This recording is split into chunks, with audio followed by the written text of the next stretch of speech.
Hello everybody. This session deals about tragedy and comedy. In this session, we'll talk about what is a tragedy and what is a comedy, what are the major differences between both.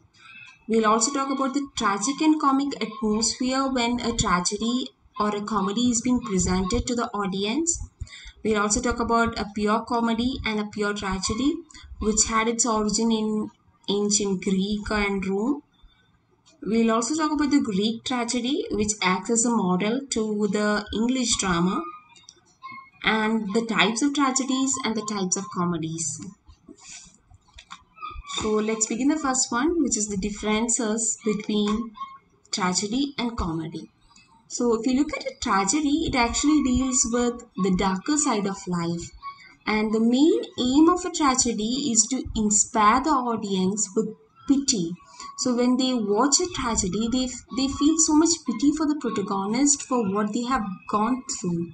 So usually, what a protagonist goes through in a tragedy would not be because of their own misdeeds and all.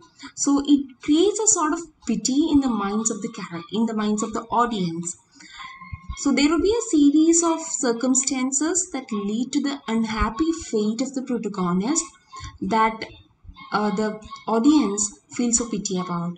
Now, if you look at the Greek drama, so this is where the tragedy emerged. So if you look at the Greek drama, it usually deals with the fate of higher birth. It usually will be having a storyline based on the life of a king or a prince or people attached to the court, so that when people find that people of high status equivalent to king and queen are having a fall, it should be more impressive because even the people wanted to watch it. The common people were not much known about the code surrounding, and also even they were showing much interest in knowing about the life of great people. So it usually brought out the fall of a very big character like a king or a prince and all. For example, if you look at Hamlet, it's about the fall of Hamlet, a prince. If you look at King Lear, it's about the fall of the king Lear, who was the king of a land who underwent so many uh, sufferings because he took up a great wrong decision in his life. So it would be because of one wrong deed they did, and they'll have to suffer all along the play. So this was more impressive for the spectator. This is what the dramatist thought. So to match the high birth of the characters, the actors will be wearing thick-soled high-heel boot to show themselves majestic. Well, if you look at the comedy, it would be on a lighter note, the lighter side of life, which usually evokes laughter among the audience. So if you look at people watching tragedies, then they will be very much serious in watching it because that's what the character is undergoing. The character is undergoing series of sufferings. Now, if you watch people watching comedies, then they will be very much merrily watching it with laughters. So even though in comedies the fortune may be unkind for a while, but all comes right at the end. So it deals with people of less importance according to the Greek drama and Roman drama. And to match this, the actors would wear light shoes to show people of lower degree.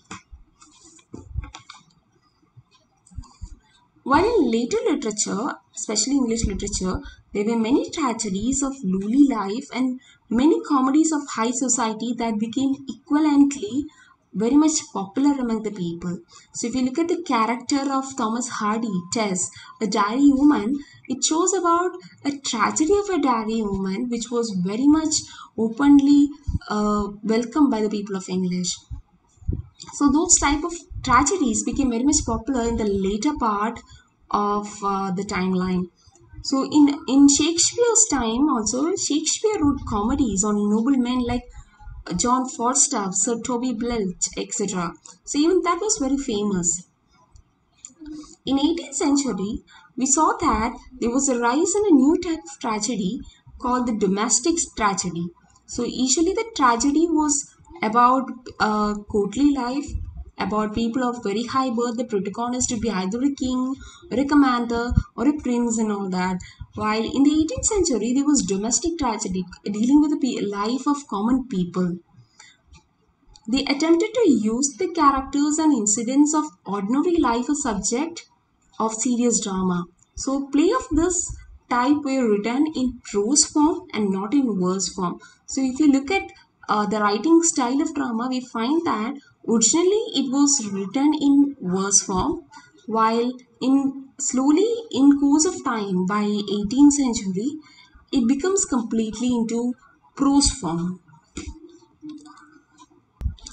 The tragic and comic atmosphere in a play. So, in a tragedy, the atmosphere of the play would be usually sober and very serious because the protagonist would be undergoing a series of suffering which would make the atmosphere of the play very much serious. So, the aim of a tragedy is basically to purify the emotions through pity and terror. So, a tragedy aims to purify the emotions of the audience through pity and terror, and as a result, the atmosphere will be much gloomy in nature. The play would start in a normal way, and in course of time it slowly moves towards a disaster. So it would end with a disaster in the end. And the language of the plot will be very much artistry because it is presenting the people of very high birth, and to raise up the standard of this, the presentation of the language will be in much artistry form. It carries the audience to a level far above petty interests and troubles of daily life. So, if you are going to watch a tragedy in a theater, um, the moment the tragedy starts, you won't be thinking about your own kind of problems and all. So the moment the tragedy starts, you will be also moving along with the storyline as the director wants you to think. So once you are into the theater and the movie starts, you will be thinking according to what the director wants you to think. So a person is unknowingly making you to watch what they want. So once you are inside the theater, you will not know that you are so and so person. You will be much involved into the character that you will also start laughing with them. You will also start crying with them. You will also start thinking what the character starts thinking. So the aim of a tragedy was to carry the audience to a level far above the petty interest of the audience and the troubles of their daily life to a position where they start feeling pity for the character along with the character. So it feels exalted and ennobled at the end and not distressed because the audience are spilling off the halfway emotions that they had, the anchors, the jealousiness, all that will be gone by the end they come out of a tragedy by watching a tragedy. Now, if you look at a comedy, the atmosphere will be usually mirthful and light. It moves us to laughter. It is of much lighter note, and it moves into resolution at the end. Now, talking about a pure tragedy and a pure comedy, it was the part of the classical plays of Greek and Rome. So, a pure tragedy or a pure comedy is one where no elements of one other is mingled with the other. So, if you take up a tragedy, a pure tragedy, it will not contain any element of comedy into it. And if you take up a pure comedy, it will not contain any element of tragedy into it. So, pure tragedy will be tragic in complete sense, and a pure comedy will be comic in complete sense, vice versa. So in English tragedies, both were found intermingled. So when tragedies and comedies came to English stage, they started coming up with intermingled form because the English dramatists felt that each by contrast would heighten the effect of the tragedy. If a tragedy has uh, some plots of comic interludes into it, then only the effect of tragedy would be heightened and it won't be decreased by it. So English tragedies usually had both in it. So comedy will have tragic interludes and tragedies will have comic interludes. If you take up Shakespeare's tragedies, they may begin happily and end unhappily. So this was not the case with the Greek tragedy. A Greek tragedy and comedy served two different purposes. The tragedy was catharsis, that is purification of emotions, and raise the audience morally, while tragedy was to correct manners. They corrected the social fallings of the characters among the audience, because these characters would be common people. These characters would be of low life, and they would be depicting the common feelings of common people. So it showcased the common errors of life. So the story in both cases conveyed its own moral. So whether it is tragedy or whether it is comedy, the wrong does not triumph and wrongdoers will be punished in the end. The next one is types of tragedies. Now the tragedies are classified into two. One with the reference to its structure or the form of the tragedy, while the next one in reference to the theme or the matter that it contains. While the tragedies can be classified as the classical, romantic, horror, heroic, and the she and domestic tragedy. While the classical one is based on the Greek conventions that observes three unities, that is time, place, and action, and also it contains chorus. And these three unities and chorus are being stated by Aristotle. Now, time is the event that occurs in a few hours. So, a tragedy should be following the convention of time, the unity of time, that it should only showcase things that covers a few hours, not about the past or not about the future. Now the places, it should be showing only one place. So if it starts from Rome, it should end with Rome only. There should not be moving from one place to other. One scene in one place, another scene in another place. Now the action, the incidents must be logically connected to the theme. So if you look at the later tragedies, we find that one act will be about one storyline, while there will be subplots running in a tragedy or in a comedy. So this should not happen in terms of action, in terms of unity, when unity is concerned. So incidents must be logically connected to the theme. So the romantic tragedy does not work based on the three unities. So three unities are the time, place, and action. So in case of romantic tragedies, it does not follow the three unities.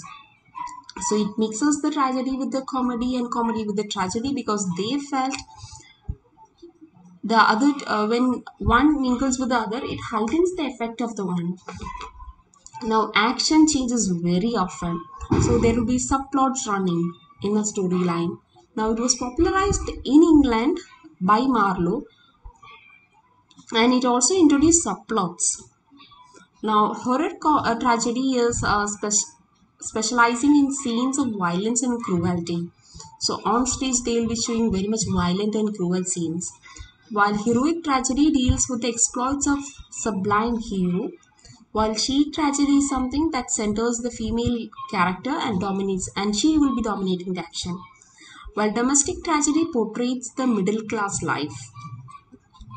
In terms of comedies, again we have many classification, that is classical, romantic, humor, restoration, comedy of manners, genteel comedy, and sentimental comedy. While classical comedy is something that follows the three rules, that is time, place, and action, as stated by Aristotle. So if it follows the three rules, then three unities, then it is called a classical tragedy. Classical comedy. While a romantic comedy is something that does not follow these three rules. while humor comedy is satirizing eccentricity due to the excess of one of the humor. So this was popularized by Ben Jonson because he stated that a comedy would arise only because there is a lack of one among the humors. Now, restoration comedies plots were basically based on the infidelity in love and marriage, while comedy of manners, language and behavior, stylized and artificial. So, in case of comedy of manners, the language was very much artificial one. Genteel comedy usually will be ridiculing the effect agents, while sentimental comedy were somewhat like the melodramatic type. So that's all about tragedy and comedy. Thank you.